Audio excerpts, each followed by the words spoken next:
आज हम सीखने वाले हैं कि किस तरीके से हम अपने बिज़नेस को ग्लोबली लॉन्च कर सकते हैं। यानी आउटसाइड द पाकिस्तान अगर आप अपने बिज़नेस को लॉन्च करना चाहते हैं तो आपको 3 स्टेप परफॉर्म करने पड़ेंगे। पहला स्टेप ये है कि आपको एक एड्रेस लेना पड़ेगा। इस एड्रेस के लिए आपके पास 2 ऑप्शन है। या तो आप चाहें तो अपने किसी कज़न या जो भी आपका कोई रिलेटिव रहता है उस कंट्री में उसका आप एड्रेस इस्तेमाल कर लें, या आप कोई अगर जानने वाला नहीं है तो फिर आप जो है एड्रेस आपको बाय करना पड़ेगा। दूसरे नंबर पे ये है कि आपको फिर वहाँ का फ़ोन नंबर लेना पड़ेगा, उस कंट्री का फ़ोन नंबर लेना पड़ेगा। जैसे अगर आप यूके में कंपनी फॉर्म करेंगे तो वहाँ का आपको फ़ोन नंबर लेना पड़ेगा। तो चूँकि आप फिज़िकली वहाँ मौजूद नहीं है तो लिहाजा आपको वर्चुअल फ़ोन नंबर लेना पड़ेगा। और ये दोनों चीज़ें लेने के बाद फिर आप उस कंट्री के अंदर अपनी कंपनी फॉर्म कर सकेंगे। तो एड्रेस और फ़ोन नंबर के लिए आपके पास ऑप्शन ये है कि अगर कोई आपका भाई या कोई रिलेटिव या कोई फ्रेंड अगर आपके साथ अपना एड्रेस और फ़ोन नंबर शेयर कर सकता है या आपके बिहाफ पे ले सकता है तो आप उसका दिया हुआ भी इस्तेमाल कर सकते हैं। या अगर आपको कोई जानने वाला नहीं है तो फिर आपको ये दोनों चीज़ें वर्चुअल एड्रेस और वर्चुअल फ़ोन नंबर लेना पड़ेगा। तो चूँकि हम यहाँ पे समझ रहे हैं कि हम अज्यूम कर रहे हैं कि हमारा कोई भी जानने वाला नहीं है और हमें ख़ुद ही ख़रीदना है, तो देखते हैं कि किस तरीके से हम वर्चुअल एड्रेस बाय कर सकते हैं। तो वर्चुअल एड्रेस बाय करने के लिए बहुत सारी जो है वेबसाइट्स है जहाँ से हम वर्चुअल एड्रेस ख़रीद सकते हैं, लेकिन जो मैं रिकमेंड करता हूँ और जो काफ़ी लोग यूज़ करते हैं वर्चुअल एड्रेस बाय करने के लिए वो है आपकी registeredaddress.co.uk। जब यहाँ पे आएंगे तो आपको अपने आप को रजिस्टर करना पड़ेगा। रजिस्टर करने के लिए आपको अपना अकाउंट बनाना पड़ेगा। चूँकि मेरा तो पहले से अकाउंट बना हुआ है लिहाजा मैं are you registering as a new account, तो मैं बोल दूँगा नो, क्योंकि मेरा ऑलरेडी अकाउंट मौजूद है। और जैसे मैं नो करके कंटिन्यू पे क्लिक करूँगा तो मैं लॉगिन हो जाऊँगा और लॉगिन होते के साथ ही मेरे सामने ये स्क्रीन आ जाएगी। इस स्क्रीन पे मैं देख रहा हूँ कि मुझे ये अलग अलग एड्रेसेस दिखा रहा है और सबके अपने अपने बजट्स हैं, और जो भी ज़ाहिर है आपको बिल्कुल मिनिमम बजट में जो है एड्रेस लेना है। तो अब मैं सबसे मिनिमम बजट देख लेता हूँ। जैसे फॉर एग्ज़ाम्पल मैंने ये सेलेक्ट कर लिया या कमर्शियल स्ट्रीट सेलेक्ट कर लिया, जो भी एड्रेस आपका दिल करे आपने सेलेक्ट कर लेना है। या बिर्मिंघम का मैंने एड्रेस सेलेक्ट कर लिया, मैं इसको कंटिन्यू करता हूँ। ये कहता है कि आपके पास कंपनी का रजिस्ट्रेशन नंबर है। कंपनी का रजिस्ट्रेशन नंबर हमें जब मिलता है जब हम कंपनी बना लेते हैं, तो अभी तो रजिस्ट्रेशन नंबर नहीं है, तो मैंने कहा मेरे पास एड्रेस नहीं है। ये कह रहा है कि आप कंपनी बनाना चाहते हैं, मैंने कहा नहीं, मुझे अभी कंपनी फॉर्म नहीं करनी। फिर ये कहता है कि भाई सेलेक्ट कर लें एड्रेस। तो देखिए पहले नंबर पे लिखा हुआ है registered office address, second number पे लिखा हुआ है डायरेक्टर एड्रेस और नंबर 3 लिखा हुआ है बिजनेस एड्रेस। तो आपने ये मेक श्योर करना है कि आपने जब भी कंपनी फॉर्म करनी है यूके में, तो आपने, चूँकि मैं यूके स्पेसिफिक ये गाइडलाइन बना रहा हूँ, तो आपने ये तीनों एड्रेस बाय करना है। ये आपका लीगल पर्पज़ के लिए इस्तेमाल होगा, रजिस्टर्ड ऑफिस एड्रेस जो कि कंपनी फॉर्म करने के लिए ज़रूरी है। दूसरा है डायरेक्टर एड्रेस, ये बेसिकली समझ लें ये आपका पर्सनल एड्रेस है, जो कि आप यूके का एड्रेस एक तरीके से ये ट्रीट होगा। और number 3 business address. Business address आपका ये वो एड्रेस है जो आप अपनी वेबसाइट पे, अपने लेटर हेड्स में या अपने किसी भी बैंक की इंफॉर्मेशन में ये आप इस्तेमाल करेंगे। तो चूँकि हमें यूके में अपना बैंक अकाउंट भी खोलना होगा तो लिहाजा हमें ये वाला एड्रेस चाहिए होगा। तो हमें ये तीनों एड्रेस बाय करना है, ये मेक श्योर कर लीजिएगा।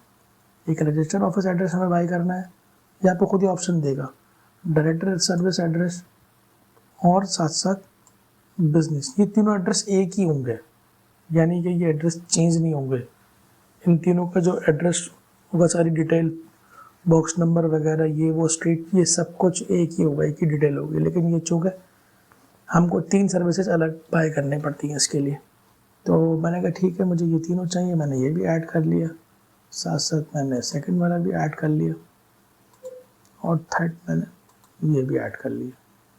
जब मैंने ये ऐड किया तो आप ये देखें मुझे ये ऑप्शन दे रहा है कि भाई आपको मेल फॉरवर्डिंग सर्विसेज चाहिए जो कि फ्री है। तो मैंने कहा ठीक है भाई ये डाल दें आप, ये भी मैंने कहा मेल फॉरवर्डिंग सर्विस है और ये भी आप मैंने कहा डाल दें।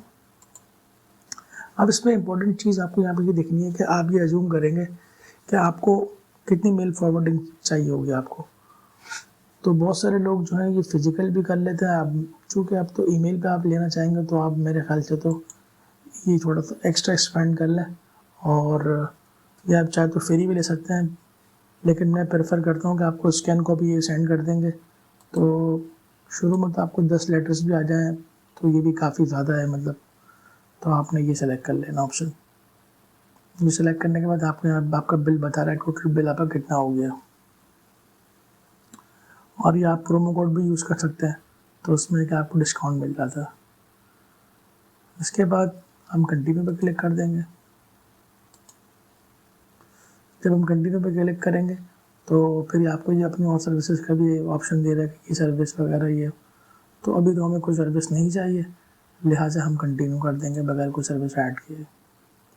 इसके बाद जो भी आपके पास कार्ड है, आपके पास पेपैल है, जो भी आपका ऑप्शन है पेमेंट करने का, आप चूँकि हम नॉर्मली पाकिस्तान से करेंगे तो हमको अपने डेबिट या क्रेडिट कार्ड को इस्तेमाल करना होगा पेमेंट के लिए। फिर हम सारी इन्फॉर्मेशन यहाँ करके मेक पेमेंट पर क्लिक कर देंगे, और इस तरीके से ये हमारा जो एड्रेस है वो हमारा पूरा हो चुका होगा, हमें प्रोसेस ये हमारा पूरा हो चुका होगा। ये प्रोसेस ख़त्म करने के बाद फिर हम आएंगे फ़ोन नंबर बाय करने पे। ये आ गया फ़ोन नंबर। तो फ़ोन नंबर के आप देखें मैंने कौन सी वेबसाइट खोली हुई है, Vyk.com। इस पे आने के बाद ये आप अपने मोबाइल पे बल्कि इंस्टॉल कर लें। जब आप ये मोबाइल पे अपने डाउनलोड करेंगे तो आपको वहाँ पे खुद ही समझ में आ जाएगा किस तरीके से ये, अगर आपके पास आईफोन है तो आईफोन पे भी आप कर सकते हैं, अगर आपके पास एंड्रॉयड है तो एंड्रॉयड पे भी आप डाउनलोड कर सकते हैं। और वहाँ से डाउनलोड करने के बाद आपके पास कंट्री के ऑप्शन आ रहे होंगे, आप यूके का कोई भी नंबर आप ले लीजिएगा। तो उसकी कुछ फ़ीस होती है, आई थिंक ये आपको 2 to 3,000 में मिल जाएगा। फिर इसकी मंथली सब्सक्रिप्शन होती है, तो वो आपने कंटिन्यू उसको लेकर रखना होगा, कंटिन्यूसली आपको हर वक्त चाहिए, एज लॉन्ग एज जब तक आप बिज़नेस कर रहे हैं। तो वो एड्रेस और ये जो भी डिटेल्स है जो आपने यहाँ पे इंसर्ट करी है, ये सब आपने याद रखनी है।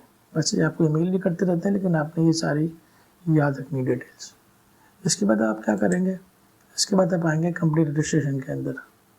उसके लिए देखें मैंने कौन सी वेबसाइट खोली हुई, government.co/limited-company-formation/register-your-company।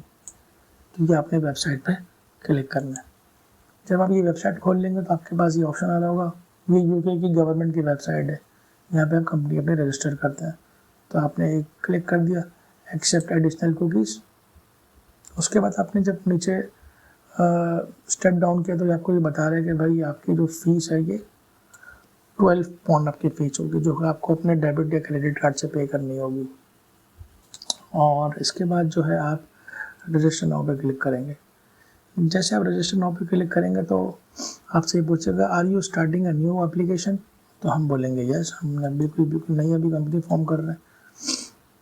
उसके बाद आप बोलेगा check before you start, we are going to ask some question. तो ये आपसे कुछ क्वेश्चन पूछेगा, आपने उनके बिल्कुल सही बिल्कुल लीगल आंसर करने होंगे। एक भी इंफॉर्मेशन आपने यहाँ पे गलत पुट नहीं करनी, क्योंकि ये आपकी कंपनी फॉर्म हो रही है, तो आपने यहाँ पे कोई भी इंफॉर्मेशन गलत पुट नहीं करनी, और जो इन्फॉर्मेशन आपने पुट करनी है वो आपकी सारी लेजिटिमेट और लीगल इन्फॉर्मेशन होगी, जो कि आपको याद रखनी है।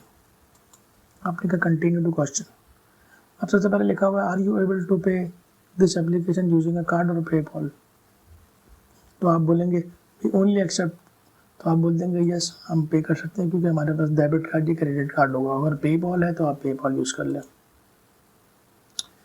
उसके बाद लिखा हुआ है एनी डायरेक्टर्स और person with a significant control, तो हमारे पास तो कोई नहीं, क्योंकि हम तो खुद सोल ओनर है, तो लिहाजा सिग्निफिकेंट कंट्रोल हमारा हुआ, तो इसमें हम नो पे क्लिक कर देंगे। और आपको सिग्निफिकेंट कंट्रोल की डेफिनेशन समझनी है तो आप इस पर भी क्लिक कर सकते हैं, तो ये आपको डिफाइन कर देगा, बता देगा सिग्निफिकेंट कंट्रोल क्या होता है। वैसे मैं बता देता हूँ, सिग्निफिकेंट कंट्रोल मतलब ये होता है कि कोई भी बंदा जो कि आपकी कंपनी में उसके डिसीजन में इन्फ्लुएंस कर सकता हो, तो उसको हम कहते हैं जिसका भी ये होगा उसको बोलेंगे person with the significant control, जो कि आपके बिजनेस के डिसीजन को अफेक्ट कर सकता हो। तो यहाँ पर तो खैर आप अकेले ही ओनर है, तो लिहाजा आप इस पर नो पे क्लिक कर देंगे। क्लिक करने के बाद आप कंटिन्यू पे क्लिक करेंगे, तो आपसे पूछ रहा है you will now create a government gate pay user ID for this company, तो आपने बोलेगा ओके क्रिएट कर दें। फिर आपको बोलेगा कि भाई आप एंटर कर दें ईमेल एड्रेस, तो आप कोई भी ईमेल एड्रेस एंटर कर दें। जैसे मैं यहाँ पे एंटर कर रहा हूँ ईमेल एड्रेस निफ्टी का 18@hotmail.com, ये मैंने एंटर कर दिया। जैसे मैंने एंटर किया तो ये मुझे जो है एक कंफर्मेशन कोड भेजेगा।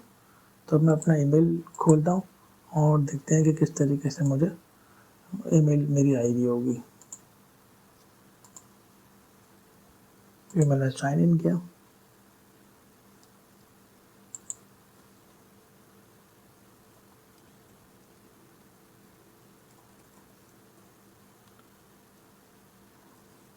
तो मुझे इनकी ईमेल आई हुई होगी, एक कोड इनका आया हुआ होगा।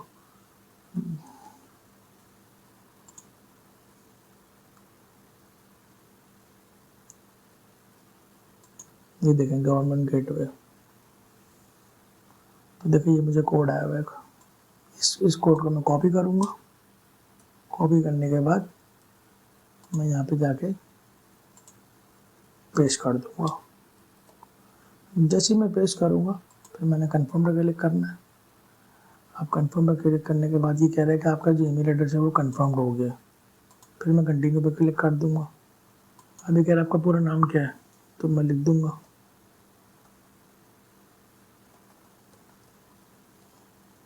तलहा। फिर आके कहेगा मेरा पूरा नाम है, मैंने कहा तलहा मेरानी। इस पर मैंने क्लिक कर दिया। फिर ये बोल रहा है कि आप लोगों को पासवर्ड सेट कर लें, तो मैंने पासवर्ड सेट कर दिया। ये पासवर्ड आपने याद रखना है।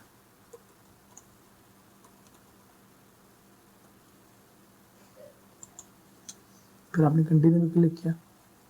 अभी कह रहा है कि setup your sign in detail.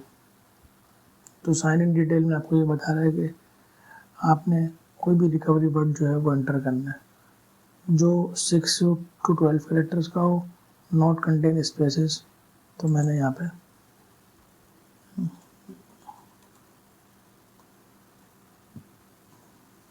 कोई भी ऐसा कोड डाल दिया, जैसे लेट्स सपोज ABC डाल दिया या डॉट डॉट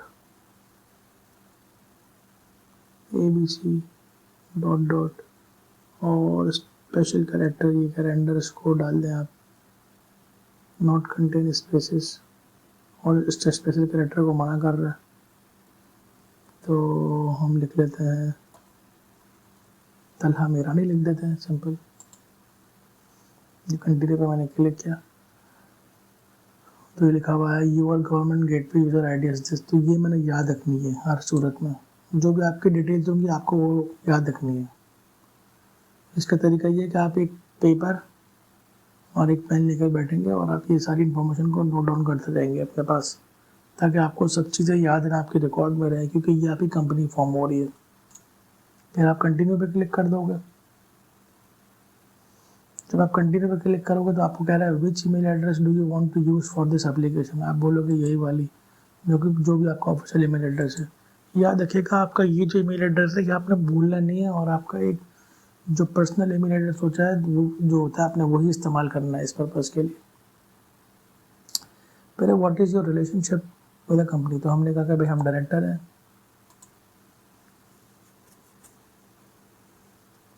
क्योंकि जाहिर है हम ओनर है तो हम ही डायरेक्टर होंगे।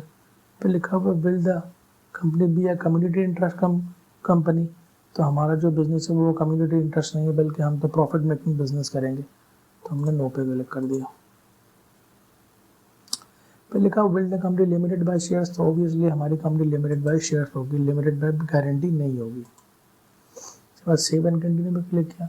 फिर अब ये कह रहा है कि भाई कंपनी का नाम क्या होगा, तो कंपनी का नाम आपने कोई भी सेलेक्ट कर लिया, जैसे फॉर एग्जांपल सबसे पहले पाकिस्तान लिमिटेड।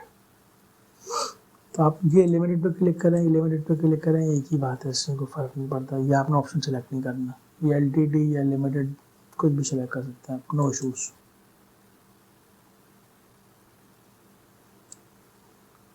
फिर ये करने के बाद what is the companies registered address, तो ये आप कंपनी का एड्रेस जो आपने ख़रीदा होगा ये वही वाला एड्रेस आप यहाँ पे डाल देंगे।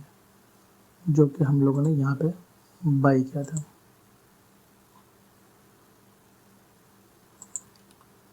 जैसे मिसाल के तौर से कोई भी एड्रेस अभी पुट कर देते हैं एज एन एग्जांपल।